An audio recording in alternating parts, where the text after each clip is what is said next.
Aqui é o professor Ivan Jardim e esse é o canal da R2FT. Para quem não conhece, o Dr. Von Milan é um reumatologista aqui de Porto Alegre, atualmente residindo nos Estados Unidos.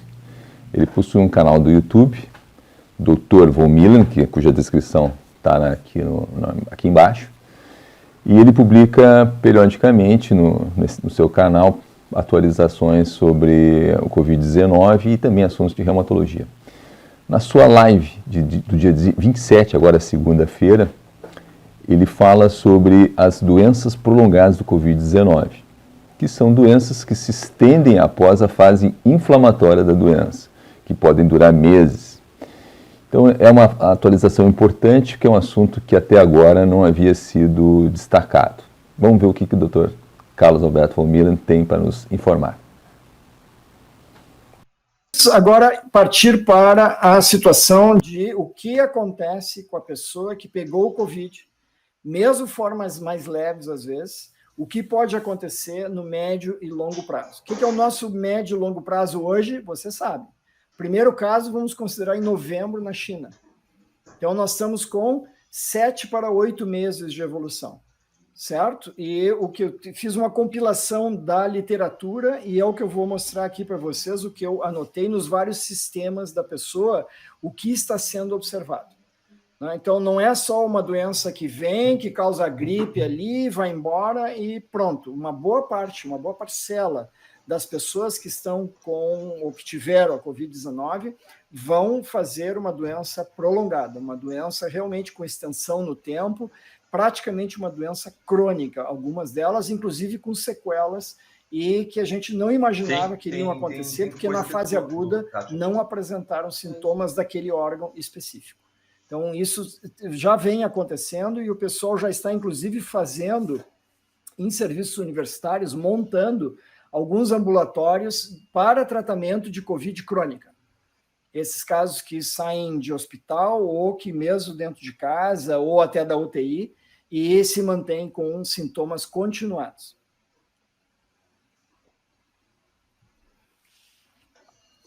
Uma pesquisa de 275 adultos, vamos começar com essa aqui, com sintomas leves, pessoal, 275 adultos com Covid e sintomas leves, entrevistados até 3 semanas depois de ter sintomas. Então, 3 semanas.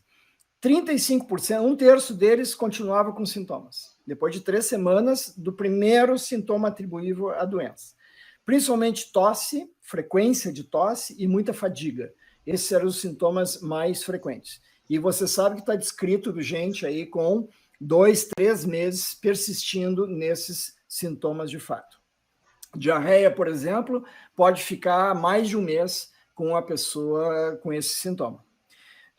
1 em cada 5 das pessoas entre 19 e 35 anos de idade e sem condições médicas prévias não conseguiram ainda voltar ao trabalho, dentro desse prazo de observação de 3 semanas. Então, já tinha passado tudo, estavam bem, mas não conseguiam voltar ao trabalho porque permaneciam com fadiga, por exemplo, ou algum outro sintoma. Quer dizer, estavam bem, entre aspas, né? Os sintomas relatados num grupo de Facebook, eu descobri, se chama Survivor Corps, que seria assim, a armada dos sobreviventes, algo assim, é um grupo do Facebook. O pessoal lá se queixando do seguinte, ó, fadiga extrema, dor no tórax, palpitações, coração disparando, tonturas, mal-estar, sentir-se grogue, cefaleia e insônia. Sentir-se grogue é aquilo da parte cognitiva, né? Atenção, memória, orientação, que simplesmente abandona a pessoa. A pessoa realmente fica com dificuldade. Então, vocês veem que no próprio Facebook já tem grupos relatando esse tipo de situação. Me esqueci de anotar quantos membros tinha lá, mas se eu disser para vocês que é 1.000, amanhã pode ser 5.000 e depois 20.000. Então, certamente vai ser muita gente quando descobrir isso aí. Em relação à parte do pulmão, vamos ver o que está escrito hoje sobre isso na literatura médica. Se a pessoa tem 2 grupos, quem não precisou hospitalizar, tá? Ficou em casa porque teve só aquela tosse, catarro, coriza, perda de olfato e paladar, etc. não teve aquela dispneia, aquela falta de ar importante. O raio-x, mesmo assim, pode levar 4 a 6 semanas para normalizar, porque essa pessoa, mesmo não hospitalizando, pode ter sofrido, digamos, um princípio de pneumonia. Só para vocês entenderem. Então, o raio-x leva 4 a 6 semanas para normalizar. Agora, se a pessoa foi hospitalizada, que é o outro grupo, e precisou entrar no intubador, foi intubada, certo? No ventilador, melhor dizendo. Pode haver cicatrizes no raio-x ou tomografia computadorizada que, imagina-se, podem nunca voltar ao normal. Ficam cicatrizes, fibroses dentro do pulmão, e isso pode ser um problema depois para a troca de gases que fica com a pessoa, acompanha a pessoa.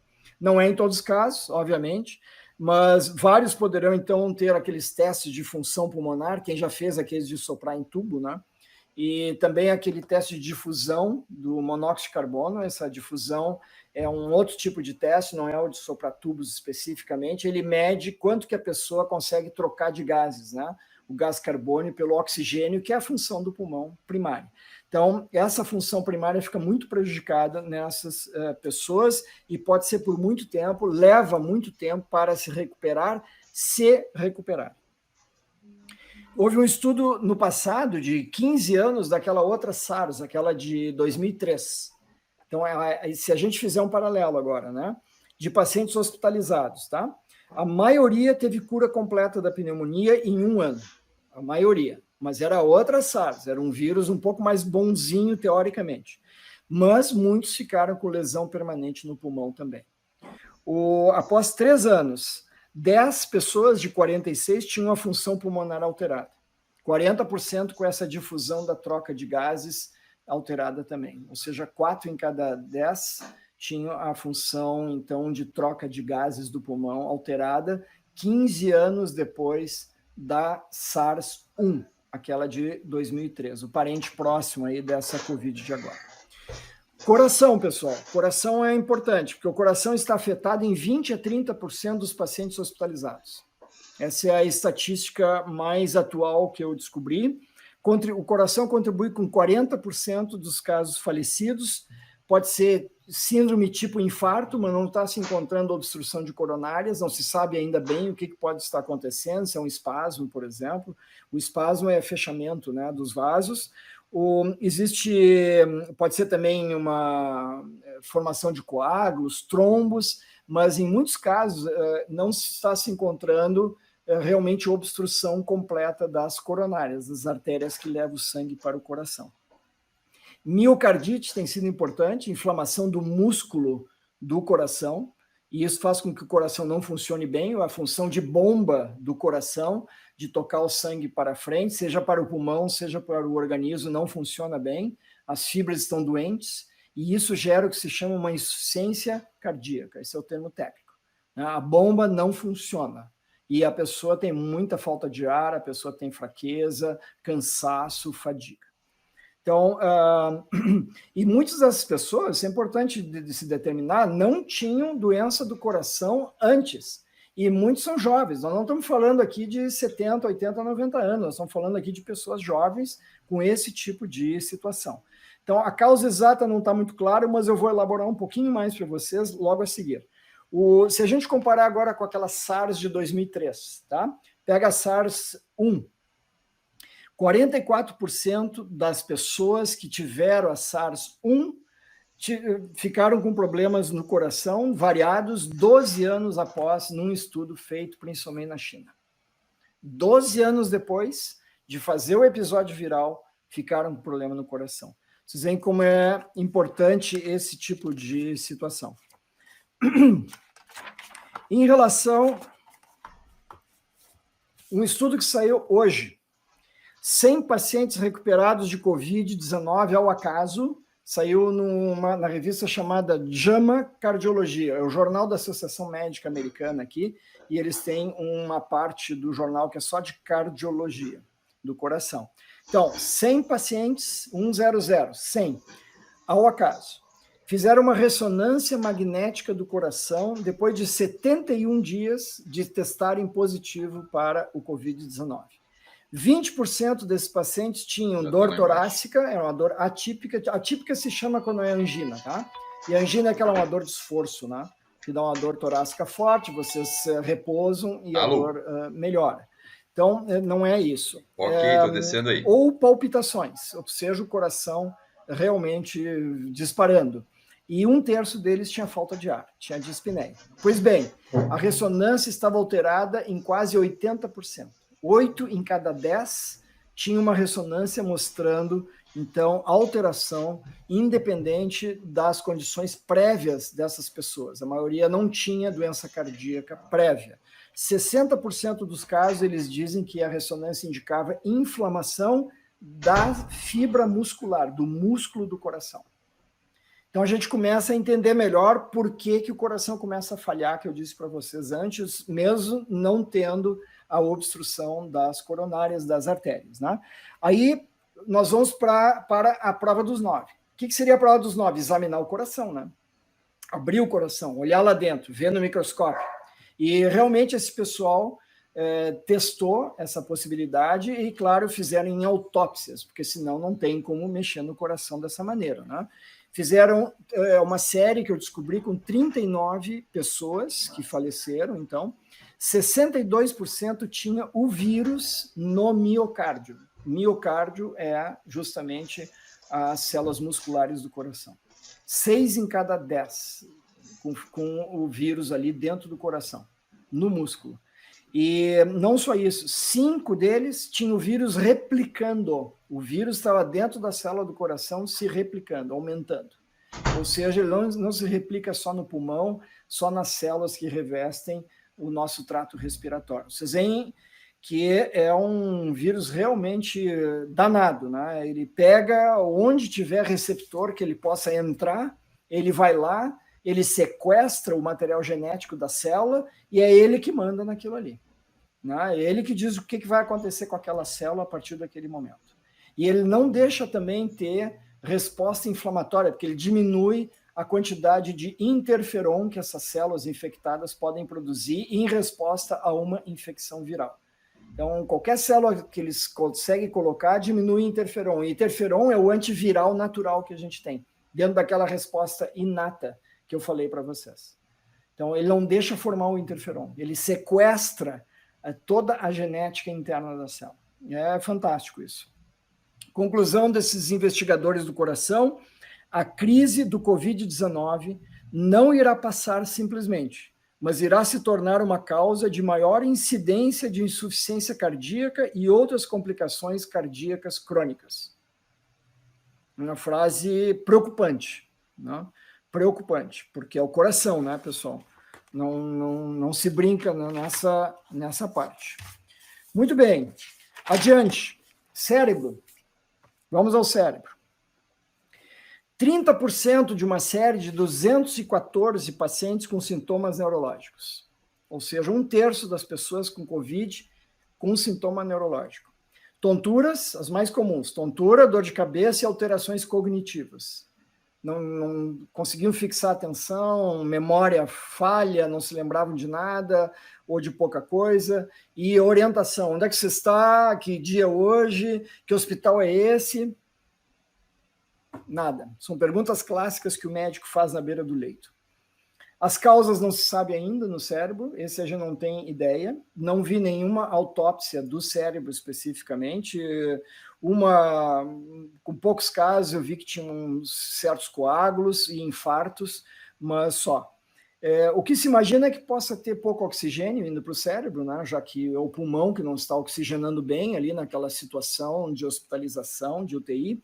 O sistema imune pode estar agredindo não só o pulmão, como o rim, coração, o próprio cérebro, pode gerar isso naquela tempestade imunológica, fase mais final, ou pode ser inclusive os vírus chegando, assim como dentro da célula do coração, quem sabe se chega nos neurônios lá do cérebro. Esse estudo ainda não vi sendo feito.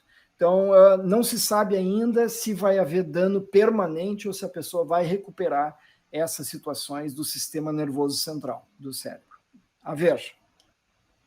Sistema imunológico, pessoal. Sistema imunológico, não se sabe se o Covid está condicionando outras infecções.